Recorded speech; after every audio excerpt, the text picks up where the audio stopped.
Hello, my name is Alex and this is Plato's Universe.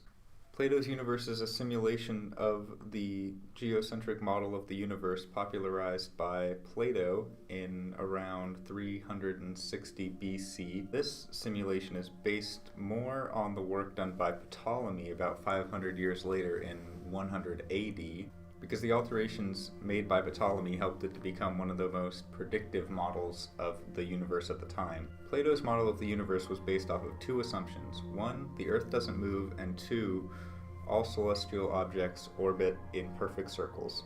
Given these two assumptions, Plato put Earth in the middle, the 7 known planets orbiting in concentric circles around it.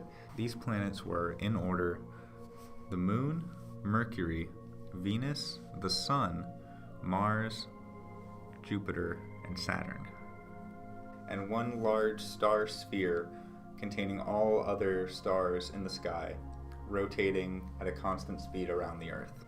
Ptolemy noticed that this model of the universe was not very predictive and had no explanation for retrograde motion of the planets. In order to fix this, he made some alterations to Plato's base model.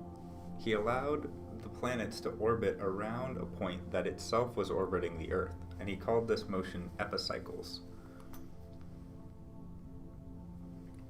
Using this, he was able to fine-tune his model to make accurate predictions about the positions of the planets in the sky. I made this project using Unity 3D, and the project folder is available through a link in the description. Also in the description is a link to my itch.io page where you can play around with the simulation yourself.